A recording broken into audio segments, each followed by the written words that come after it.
नमस्ते दोस्तों, मैं हूं डॉक्टर अमित सोलंकी और आप देख रहे हैं अमित सोलंकी डायरीज। आज मैं आपके सामने लेकर आया हूं औरैया के एक ऐसे शॉकिंग केस की कहानी जिसने प्यार, धोखे और लालच की सारी हदों को पार कर दिया। यह कहानी है प्रगति यादव, दिलीप सिंह यादव और अनुराग यादव की, जिसकी परिणति एक दर्दनाक हत्या में हुई।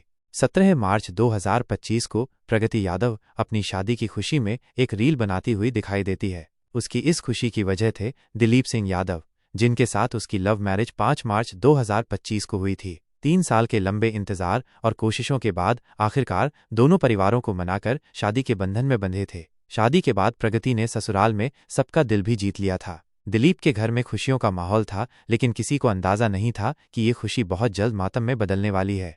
19 मार्च 2025 को शादी के महज 14 दिन बाद दिलीप होली का त्योहार मनाकर अपने काम पर लौट गए थे। दोपहर के वक्त बेला गांव में काम खत्म करने के बाद उन्होंने अपने बड़े भाई संदीप और पत्नी प्रगति को फोन करके बताया कि वो वापस घर लौट रहे हैं। बेला गांव दिव्यापुर से सिर्फ 27 किलोमीटर दूर था, यानी घर से लगभग 40-50 मिनट की दूरी पर। लेकिन देर शाम तक जब दिलीप घर नहीं लौटे तो परिवार वाले चिंतित हो गए। रात भर इंतजार के बाद भी जब उनका कोई पता नहीं चला तो उन्होंने फिर से कॉल किया। इस बार कॉल उठी, लेकिन दूसरी तरफ से दिलीप की नहीं बल्कि औरैया पुलिस की आवाज आई। पुलिस ने बताया कि दिलीप बुरी तरह से घायल हैं और अस्पताल में भर्ती हैं। यह खबर सुनकर परिवार के पैरों तले जमीन खिसक गई। जो शख्स कुछ घंटे पहले तक हंसता मुस्कुराता था, वो अब जिंदगी और मौत के बीच जूझ रहा था। परिवार तुरंत अस्पताल पहुंचा, जहां दिलीप की हालत देखकर उनका कलेजा फट गया। सबसे बड़ी चिंता यह थी कि वो इस भयानक खबर को प्रगति को कैसे बताएंगे। बड़ी हिम्मत जुटाकर आखिरकार उन्होंने प्रगति के घरवालों को दिलीप के हादसे के बारे में बताया। खबर सुनते ही प्रगति पर दुखों का पहाड़ टूट पड़ा। उसका रो रो कर बुरा हाल था। किसी तरह उसे ढांढस बंधाकर अस्पताल ले जाया गया। दिलीप को ऐसी हालत में देखकर प्रगति फूट फूट कर रोने लगी। अस्पताल का माहौल गमगीन हो गया था, लेकिन होनी को कौन टाल सकता था। 2 दिन तक जिंदगी से जंग लड़ने के बाद आखिरकार 21 मार्च 2025 को दिलीप ने दम तोड़ दिया। 14 दिन पहले जिस घर में शहनाइयां बज रही थीं, वो अब चीखों और मातम से भर गया था। लेकिन दोस्तों, इस कहानी में एक और चौंकाने वाला मोड़ आना बाकी था। दिलीप की मौत सिर्फ एक हादसा नहीं थी, बल्कि एक सोची समझी साजिश थी। पोस्टमार्टम रिपोर्ट में खुलासा हुआ कि दिलीप के सिर पर गहरे वार किए गए थे, जिससे उसका स्कल बुरी तरह से फ्रैक्चर हो गया था। इतना ही नहीं, उसे पीछे से गोली भी मारी गई थी। इस अपराध को जिस तरह से अंजाम दिया गया था, उससे साफ था कि ये लूटपाट का मामला नहीं था, बल्कि एक गहरी साजिश थी, जिसके तार किसी अपने से ही जुड़े थे। औरैया जिले के रहने वाले 21 साल के दिलीप सिंह यादव अपने 3 भाइयों के साथ मिलकर अपने पिता का कारोबार संभाल रहे थे। पैसे और खुशियों से भरे इस परिवार में 5 मार्च को दिलीप की शादी फफूंद की रहने वाली प्रगति यादव से हुई थी। 12वीं तक पढ़ी प्रगति कोई और नहीं बल्कि दिलीप के बड़े भाई संदीप की साली थी, जिसके साथ दिलीप का 3 साल से अफेयर चल रहा था। इस शादी के लिए दिलीप को अपने परिवार को मनाने में काफी मुश्किलों का सामना करना पड़ा था, लेकिन आखिरकार दोनों की जिद के आगे परिवार को झुकना पड़ा।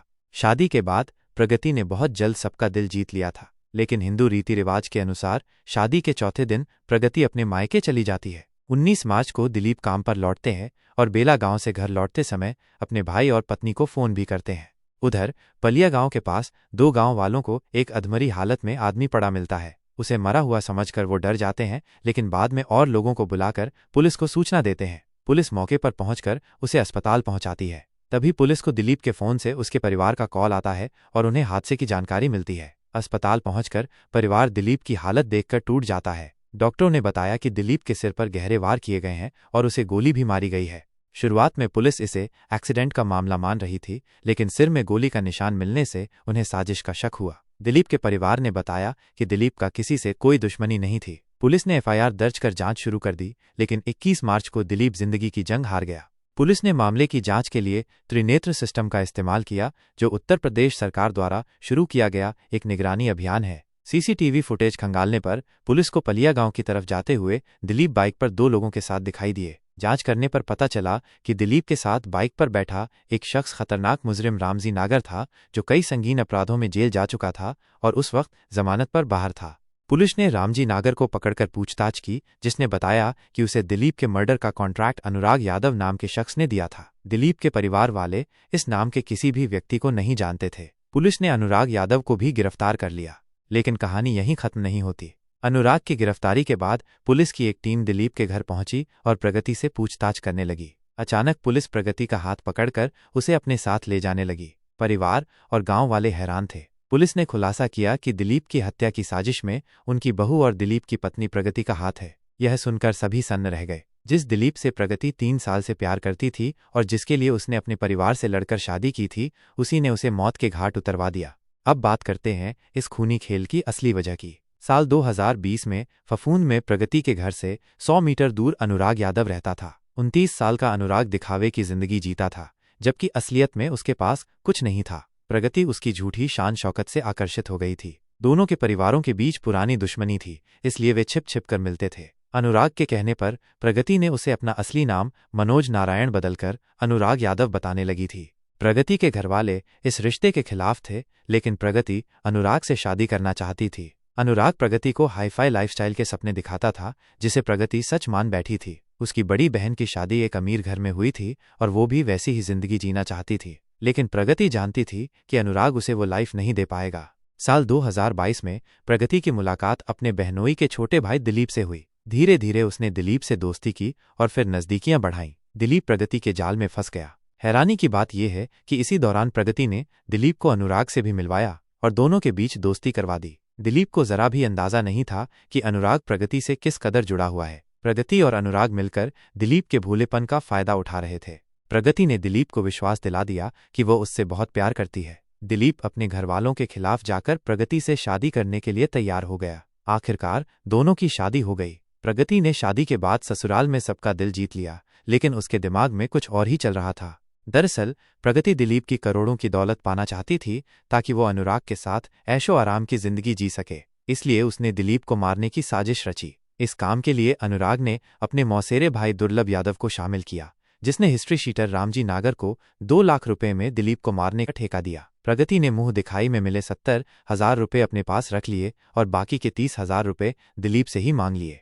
19 मार्च को जब दिलीप ने बेला गांव से लौटने से पहले प्रगति को फोन किया तो प्रगति ने तुरंत अनुराग को उसकी लोकेशन बता दी। अनुराग ने रामजी नागर, दुर्लभ और शिवम को दिलीप की पहचान कराई और खुद वहां से चला गया। तीनों ने दिलीप का पीछा किया और सुनसान जगह पर उसकी बाइक रुकवाकर मदद मांगने का नाटक किया। दिलीप उनकी बातों में आ गया। रामजी नागर और दुर्लभ उसे बाइक पर बिठाकर पलिया गांव के पास गेहूं के खेत में ले गए, जहां शिवम दूसरी बाइक से पहुंचा। वहां तीनों ने मिलकर दिलीप पर हमला कर दिया। पहले उसे मारा पीटा, फिर बंदूक की बट से उसके सिर पर कई वार किए। गुस्से में दुर्लभ ने देसी कट्टे से दिलीप के सिर के पीछे गोली मार दी और उसे मरा हुआ समझकर भाग गए।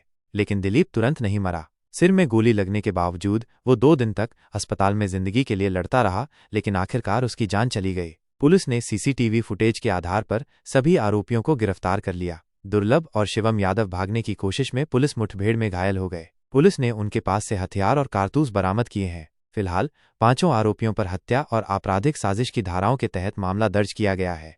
दोस्तों, यह कहानी दिखाती है कि कैसे लालच और दिखावे की चाह में इंसान किस हद तक गिर सकता है। प्रगति ने कभी दिलीप से सच्चा प्यार नहीं किया, उसे सिर्फ उसकी दौलत से प्यार था। अनुराग भी बिना मेहनत के ऐशो आराम की जिंदगी जीना चाहता था। दोनों ने मिलकर एक सीधे साधे इंसान की जान ले ली। ये केस एक बार फिर साबित करता है कि जब प्यार सौदा बन जाता है तो रिश्तों का बाजार लग जाता है और जिंदगियां बर्बाद हो जाती हैं।